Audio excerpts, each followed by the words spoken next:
Hey guys, Chris Profi, Musically Obsessed. I hope you all had a wonderful holiday. This is a video that I've been wanting to do for a while. I wanted to do a top 10 of Iron Maiden, but starting in 2000 when they came out with Brave New World.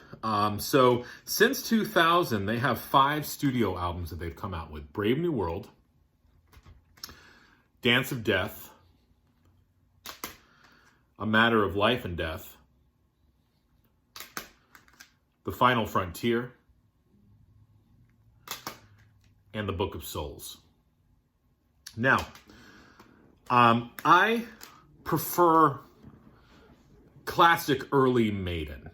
When I'm going to go to Iron Maiden, I'm listening to Seventh Son or Somewhere in Time or Power Slave or Killers or the live album Live After Death. Like, that's what I prefer to go to. Now, I also really like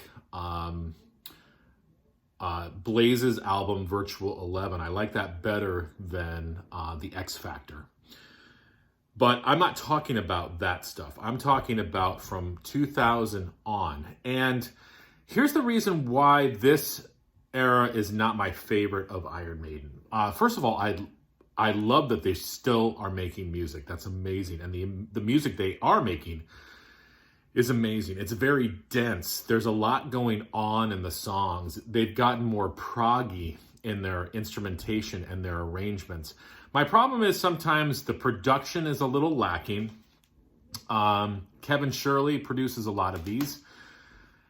At times it can seem a little muddy, especially with 3 guitars. That would be very difficult to produce, I would think, and to try to get, the correct sound out of all 3 guitars. So at times I'm not happy with the production on the albums. Bruce is getting older. He's dealt with throat cancer. So at times his voice seems a little strained on the studio tracks. And I feel like a lot of the songwriting, and not all the time, but I feel like sometimes they're trying to do too much. Like they're trying to cram too many ideas into a song. And it just doesn't seem to have a focus. Okay, now, with all that said, there's a lot of great freaking music since 2000. And I've tried to whittle it down to what I feel are my top 10. And I'm going to be interested to see what you guys think and to hear your thoughts on this as well, okay? So here we go. Coming in at number 10, off of 2003's Dance of Death, I'm going to pick the song No More Lies. It starts off with a killer guitar lick that kind of carries its way through the whole track. And the chorus, the reason it gets into your head is that Bruce keeps repeating, no more lies, over and over and over again. But it's very powerful, and really like that song. Now, I talked about the production. Dance of Death, I feel like, has a nice, bright production to it. I feel like this album sounds really good. So I'm going number 10, No More Lies, off of 2003's Dance of Death. Now, coming in at number 9, off The Final Frontier, 2010, I'm going with the song Coming Home. And basically, it's a ballad. And Bruce sings the hell out of this song. And it's about him flying Iron Maiden around the world. And that's what he does. He gets them on their Iron Maiden airplane, and he flies them from country to country as they conquer the world. Iron Maiden is amazing. So that song is about Bruce flying and being, literally the head of the ship there. So, great song. And like I said, Bruce kills it on the vocals. All right. Number 8, I'm going back to Dance of Death, and I'm going to pick the song Rainmaker. It's one of the shorter songs, but I think it's short and to the point. And I think that is good because in this era, Iron Maiden sort of lost that, that 4-minute song vibe. And Rainmaker is straight to the point, and I like it. It's in, you're out, over, done, and it's a really good song. Nice melody. I like it better than the first track, Wildest Dreams. That's why Rainmaker made the top 10. So going with Rainmaker. Next, number 7. Off of 2005's matter of life and death, I'm going with These Colors Don't Run. I've always loved that cover. And the song, being a wartime themed song, just amazing. Again, Bruce sings the hell out of it. It's got some great, instrumentation from the band. Just a really, really well-written song. I feel like this album gets a little muddy for me, and the songs at times are a little overblown, but that song really, kind of climbs out of that madness to really present itself as a very strong song. Okay? Now, number 6. Off of 2000's Brave New World, I'm going with the title track, Brave New World. It kind of falls into the trap of Iron Maiden sometimes does in their choruses when they repeat the same thing over and over and over again. So Bruce is repeating Brave New World in the chorus, but it works. Sort of like No More Lies, it works. And I like the arrangement of the song. It's sort of got like a proggy intro, and then it really kicks into the song, and it just sort of continues that vibe throughout, and it's focused, which I like. So Brave New World, number 6. Now, top 5 here. So number 5, this is a beast. Off of Dance of Death, we're going with Passiondale, which is, as the title suggests, about a soldier's view of Passiondale, the battle during World War I. Just an amazing song. It sounds very different than anything Iron Maiden has done. And, I just love it. And it's one of those songs that you listen to and you go, yeah, Iron Maiden is very talented. They're still talented, and they are still creating amazing music. So, Passiondale, number 5. Now, coming in at number 4, Ghost of the Navigator off of Brave New World. Just an amazing song.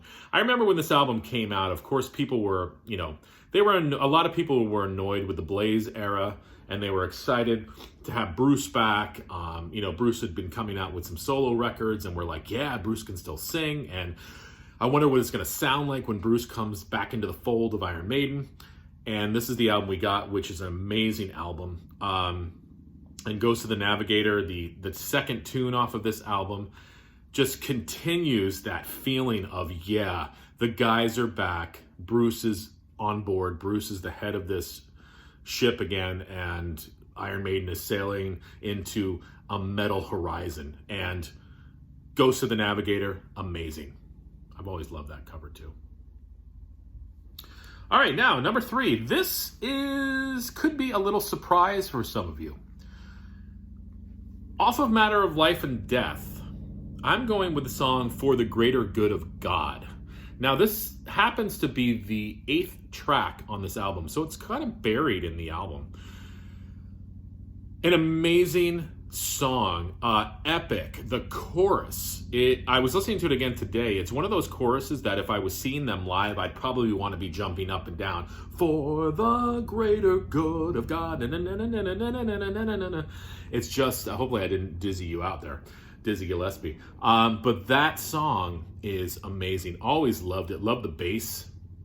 Steve Harris lays down some great bass in this song. And yeah, just amazing. Number 3, For the Greater Good of God. Now, number 2 and number 1. Wow.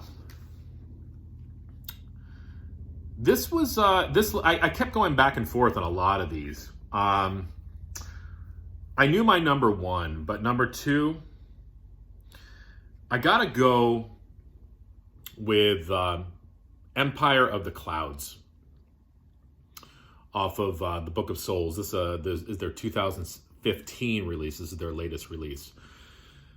This is their Iron Maiden's longest song. It's around 18 minutes long, so it beats Rime of the Ancient Mariner. And it happens to, like I said, be their longest song. Talk about epic. This is epic. It's about the 1930 R-101 airplane crash. It features Bruce Dickinson on the piano. I think what I heard was this was originally slated maybe to be on a Bruce Dickinson solo record, and then Steve Harris heard it and goes, no, that needs to be on an Iron Maiden album. I think Don't quote me on that, but it is an amazing song. It takes you on a journey. It has different parts to it, and it just keeps it interesting, because a lot of times in an Iron Maiden long song, like an epic song, especially towards their later years, it was sort of like all over the place, and you sort of lost interest after a few minutes. But Empire of the Clouds keeps your interest for 18 minutes. It's an amazing song. It just, this is the only song I'm pulling off of Book of Souls.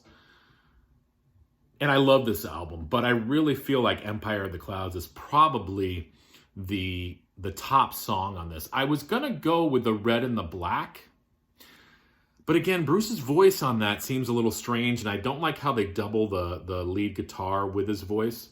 And then I was thinking of the Speed of Light, because it's sort of focused and in your face, and 1, 2, 3 punch and you're over and done. But Speed of Light, again, I hear some straining in Bruce's voice.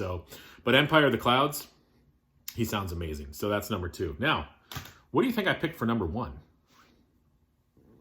Well, I'm picking the song that started this whole thing over again for Iron Maiden. Off of Brave New World, I'm picking Wicker Man. Wicker Man is amazing. It's just classic Maiden. Out of all these albums, that song probably sounds the most classic Maiden to me. It's inspired by the British cult film of the same name, which is a strange film. If you've ever seen it, check it out. The Wicker Man, though, hearing it live, it translates well live. That's a sign too. Like, if the song translates well live and the audience digs it, it's a good song, and Wicker Man does. All right, so there's my top 10 post-2000 for Iron Maiden. We're going number 10, No More Lies. Number 9, Coming Home. Number 8, Rainmaker. Number 7, These Colors Don't Run. Number 6, Brave New World. Number 5, Passiondale. Number 4, Ghost of the Navigator. Number 3, For the Greater Good of God. Number 2, Empire of the Clouds. And number 1, Wicker Man. So, let me know what you guys think. Are there any songs in here that you don't agree with? What would you say are the greatest top 10 Iron Maiden songs since 2000? Let me know. All right, guys. Adios.